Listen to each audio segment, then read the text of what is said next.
aqui hoje recebendo o mestre em Direito, o doutor Eduardo Bacal, formado pela Universidade de Coimbra, em Portugal, e vamos falar do direito do consumidor quando tratamos de saúde, do contrato de prestação de serviços. Vamos falar de uma forma bem ampla, doutor. É um prazer recebê-lo, seja bem-vindo ao nosso cantinho.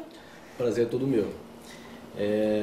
Isso é uma questão muito importante na sociedade, né? Porque envolve, entre outras questões, né, o acesso à justiça, né? Em matéria de consumidor. Então, em questões, por exemplo, de contratos de prestação de serviços por parte dos planos de saúde, né, dos seguros de saúde, muitas falhas vêm acontecendo, né? E como acontece, o consumidor, né, o cidadão que paga mensalmente o seu plano de saúde, acaba não tendo uma contraprestação, né, por aquele serviço que ele paga sempre, né, ou seja, mês a mês.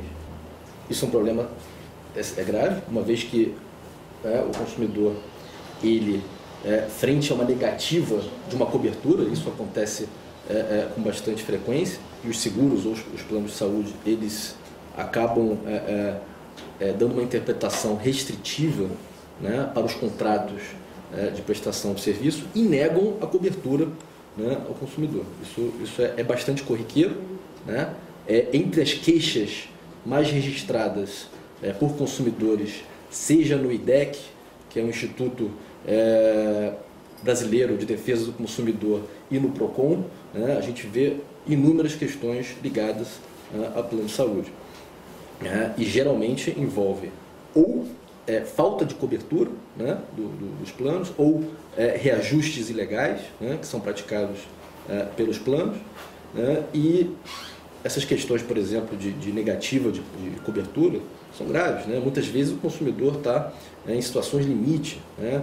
É uma mulher que tem que fazer um parto, né, e tem uma negativa do plano no momento que ela vai se internar no hospital, ou é uma situação de uma pessoa que está com grave problema de saúde, né, que tem que enfrentar uma cirurgia de uma hora para outra e não tem a cobertura, né?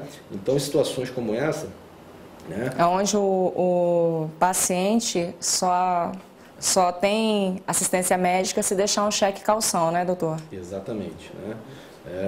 E inclusive já há decisões, né, dos tribunais entendendo que o cheque calção é ilegal, né? Além, obviamente, de queixas que podem ser apresentadas nesses órgãos de defesa do consumidor, como o PROCON, como o IDEC, né, também cabe ao consumidor ingressar na justiça, né, entrar com uma medida judicial, não só para reparar uma ação de perdas e danos, para reparar os prejuízos materiais que o consumidor teve, por exemplo, teve gastos, né, que teve que desembolsar por conta da falta de cobertura, mas também, principalmente, uma indenização por danos morais, né, por todo o transtorno, né, que a pessoa que passa por uma situação dessas enfrenta, uma aflição psicológica, né, e os tribunais vêm entendendo largamente que cabe indenização por danos morais frente a uma situação como essa. Essa questão da saúde é uma questão muito séria, e quando o paciente, principalmente o que deixa um cheque calção no hospital, numa clínica, que ela retorna para sua casa, ela passa a se preocupar com aquela importância.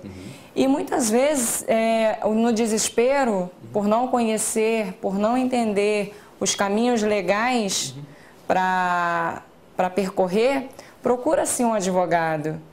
E nem sempre o mesmo dá aquela devida assistência àquela outra importância que está sendo desviada, porque você está recorrendo por um direito do plano, né? Você tá requerendo.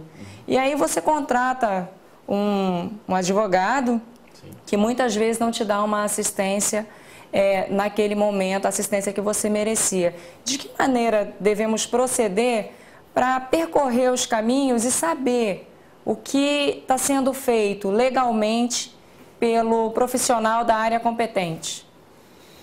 Você diz frente a uma ação judicial. Uma medida judicial em que você questiona a atuação do advogado, né? Do plano de saúde, e também, caso o plano ele não entenda e o advogado também não queira bater de frente, como saber que meu advogado está percorrendo os caminhos corretos?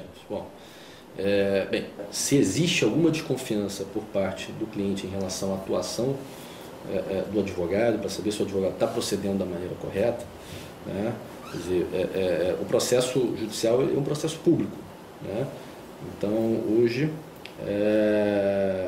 o acesso ele é permitido, né? Fora aqueles processos que tramitam em segredo de justiça, né? Que são as ações que envolvem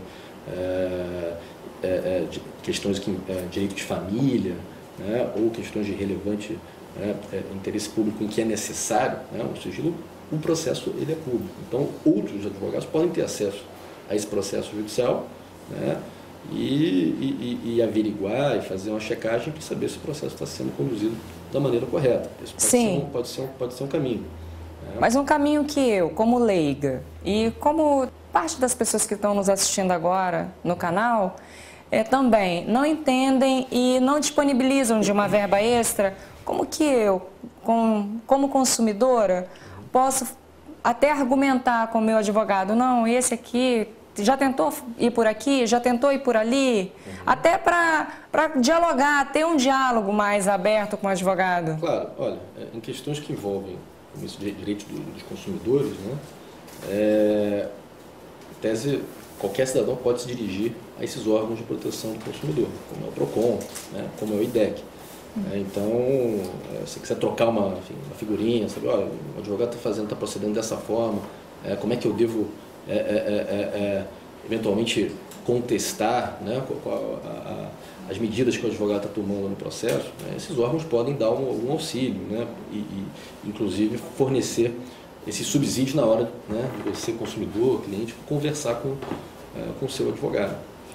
Bom, doutor, vou pedir para que o senhor deixe um recadinho para os nossos internautas, as pessoas que estão com dificuldade com plano de saúde e outros contratos de prestação de serviço, um conselho. Tá certo. Olha, sempre muito cuidado na hora de fazer os contratos, né? Sempre muito cuidado, as comunicações sempre por escrito, né? Se possível levar uma testemunha, uma outra pessoa, né? Uma terceira pessoa para testemunhar aquelas informações que estão sendo passadas, né? E sempre ter muito zelo na leitura de todas as cláusulas do contrato, né? Isso é uma coisa que muitas pessoas acabam não fazendo, porque são cláusulas que são colocadas num tamanho menor, né? Em contratos grandes, enfim, etc., que a pessoa acaba não fazendo isso. Mas é importante ler todas as cláusulas, se informar sobre tudo aquilo que está sendo contratado, né? Para depois não ter uma surpresa desagradável depois. Então, isso é sempre importante. A dica está aí e fique atento aos seus contratos. Essa é a minha, pessoal. Obrigada.